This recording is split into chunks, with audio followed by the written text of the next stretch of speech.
So in the last video, if you saw it, and if you haven't seen it, I'll just give you a quick refresher here of what we talked about.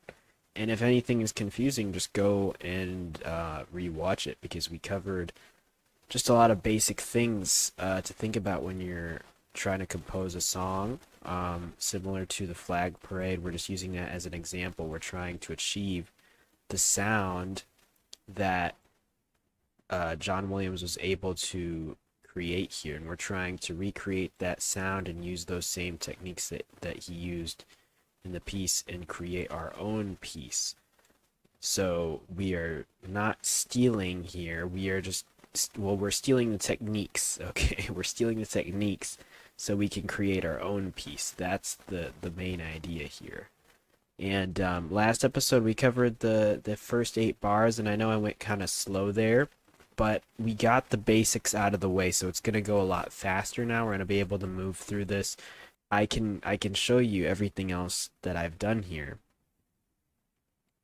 We can move at a faster pace, like I said, because we went through a lot of the simple concepts that you have to understand. Establishing the tonal center, we have that in the bass here.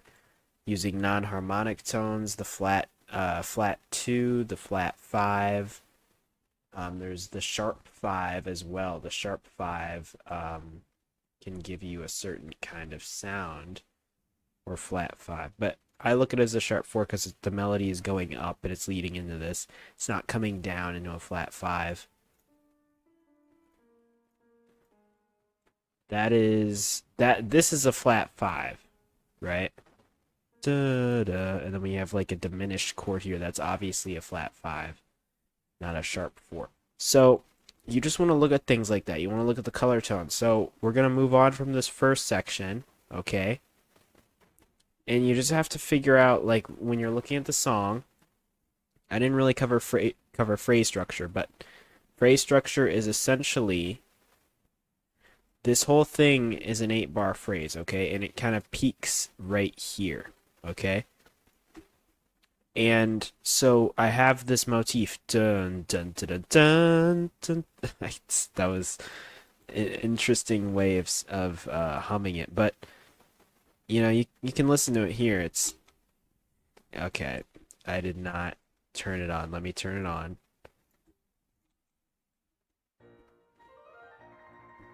Okay, let's take away the other part there. We'll just. So we have the same rhythm. Dun dun dun dun dun dun dun dun dun dun. We just continue up, right? So you have to phrase it musically. You use the same motif, dun, dun, and it's very important that you use the same motif, right? Because you're changing notes. You're using notes. You're using color tones. Okay, the flat 2, sharp 4, flat 3, flat 6. That's the more epic, dark, and cinematic modal type sound. The flat 6. You have the flat 7, which is more of a broad mixolydian, heroic. It's less classical. Then you have the raised 7th in the minor key. You have all these different color tones, and you want to make sure, because when you're using these color tones, your ear is not, it's going to be surprising to the ear, so you want to have the same motif to keep it repetitive. You want it to be repetitive so you don't lose track of what's going on, right? Because harmonically the music might be wandering outside of B flat. But to keep it so it sounds stable, you want to reuse the same rhythms. So that way you have something to recognize. Because if you're branching out into these different, color tones, you have to have something, a pattern to recognize. And that's why I use these motifs a lot here. And it still sounds good. You might think, oh, well, you're just using the same rhythm over and over again. It's not going to sound very good. No, that's not true. Because the color tones, those carry. They carry really hard here because they sound unique. When you're playing, we're in the key of B flat. B flat only has 2 flats, B flat and E flat. We're playing an A flat. That is a color tone, right? It is the flat, I want to say flat 7, right? Actually, this is supposed to be a chordal chord. I accidentally forgot. It's a chordal chord. So we're using chordal harmony here, and that's also outside of the key of B flat, so it sounds unique. So the fact that we're landing on this is the, technically it's the third. It's the third of the B flat chordal variant, right? It's the third of the B flat chordal variant. We're landing on it, but we want to make sure that we're using the same rhythm when we land on it. And if you don't understand the harmony that I'm explaining to you, you gotta learn the functional harmony and the chordal harmony and all that stuff, and I can make videos on that. So just, let me know if you're confused. I plan on making videos in the future on harmony, because you have to understand that this is technically the third of the chordal B flat chord, right? And then this is so 1, 2, 3, 4. This is the fourth, right? So if you don't know these things, how are you going to know how to do this? Especially if you don't know the key B flat. If you don't understand B flat, how are you going to know, okay, well, what are the notes? How do I, you have to go through and learn that harmony. But anyways, we're going to move on from this section. Again, this is like the first 4 bars of the phrase. Peaks like in bar 5, because it crescendos. And then we just have this little melody here in the lower voices, and then in the bass, right? And we lead into this section, and this is like the powerful section, similar to it's based off of the flag parade, like I said earlier, so it's gonna have the same structure. We also modulate, in case you didn't notice. So we started out with B flat, and then you have an E flat chord up here. That's just to build tension. That's called polytonality. I didn't actually put this in the score, so don't worry about it. I put it in the strings. If you go down here, you can see the strings. They have this looks like a B chord. Did I accidentally did that? Okay, I didn't mean to do that. It's supposed to, so it would actually look better if it was like this, I think. For violins. Violins usually like sharps, not flats. It doesn't matter like for the composer, but when players are playing this, you want it to be like but it doesn't really matter too much. I mean, I don't know if anyone's gonna play this, but anyways, as you can see here. So what did I do to modulate to this new key of D minor? It should, yeah, D minor. So we went from B flat to D minor. First of all, why would we go to D minor? We went to D minor because it's a third away from B flat. It's a major third away, right? And that's chromatic medians, right? We're changing our tonal center, and we're gonna call it a tonal center, because it could be D minor, it could be D major, it could be a mix of, a minor modal key in D, It doesn't just have to be, D minor and just call it a day. Like it can be a mixture of things, because this isn't strict. We're not thinking in terms of strict classical rules. We're not sticking to major or minor. We can use tones from outside the key. So we picked that because it was a third away. I could have picked D flat. D flat is a minor third away, but I was going with the flag parade score. The flag parade score used the major third, so we're going to stick with that. So it was a major third away. Generally, a major third away sounds more bright, I think, right? And this is a parade, so we want it to sound more bright, so major third away it is. And we just led into it. So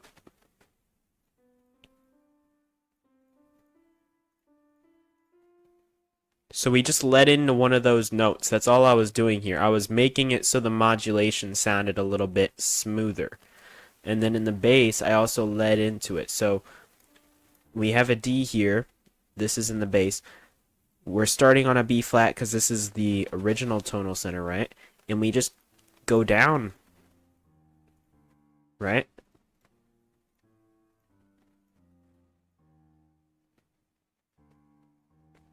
We have the E flat because we're in the key of B flat.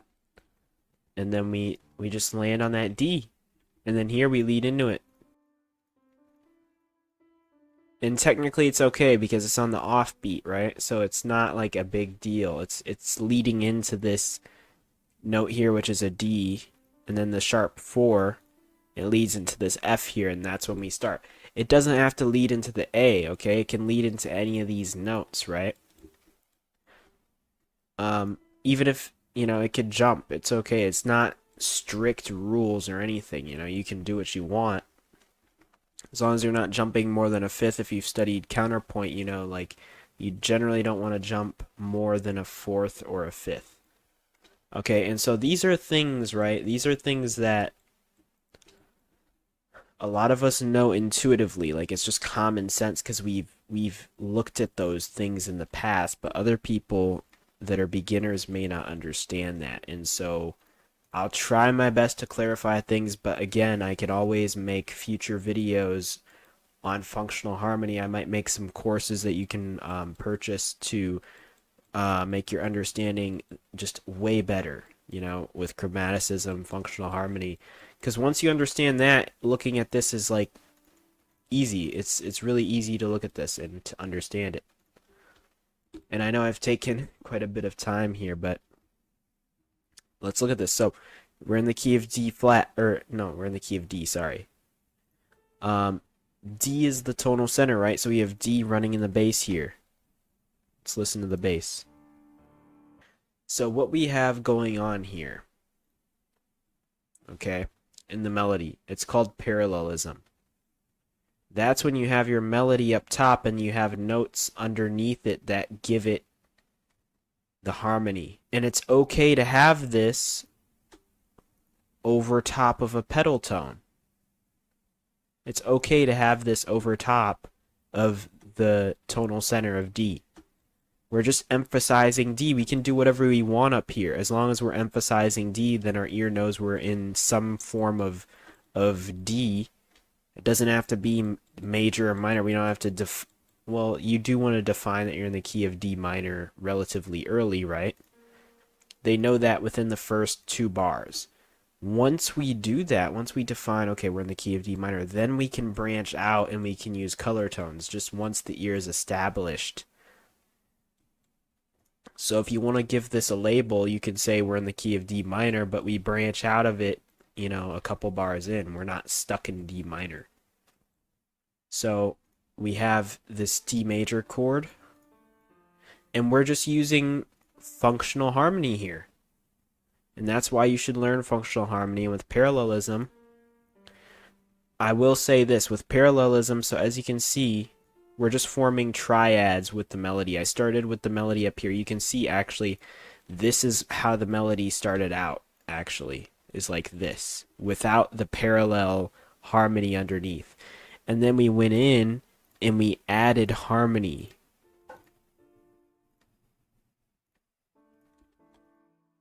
It's just a D minor chord. It's literally these first 2 chords right here.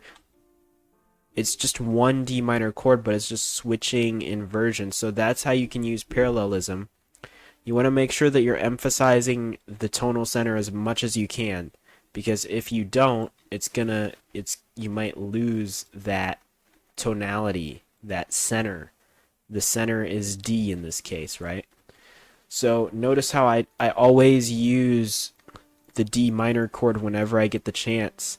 I use the diminished 7th to create tension, and then I return at some point to D. This implies D because we have a D and an A. There, we're back at D, right? So we're always returning back to D. Now you need to make sure you establish your melody first, okay? I didn't just write out this entire thing in one go. No, I did the melody first, okay? And then I went underneath and I wrote the harmony underneath it, okay? So make sure you do your melody first, because that's going to give it direction, and then you can put in your, I guess you could possibly write in, the parallel melody with it, but this is just my preferred method, and you can do what suits you. Okay, now that's the gist of, you know, these two things. When it comes to melody, okay, uh, melody, that's another thing you have to just learn. Like, it's a lot of these things, right? You need to learn and understand how these things work. It's an entire 8-bar phrase here, and you just have to understand, like, okay, there's motion. It goes da dun da da da dun da da da da da da da, and it peaks right here, and it creates tension, and then it resolves da dun da da da da da da da dun, and then it resolves at the end, and it's like one section, right? And then it repeats, but it's slightly different because we have the flat two. It makes it different, keeps it fresh, and then that leads into the next section. So that's how you make a phrase, right? But you don't, a lot of people may not understand that if you're new, if you're a beginner. And so I can provide to you videos. I can provide to you maybe some courses if needed, um, so that you can learn this stuff. It's once you get the hang of it, all you need to do, I can, get some scores that we can look at, study what is the phrase structure of this score so we can learn how to make melodies like this and how does it apply into this, film composition style we're trying to achieve.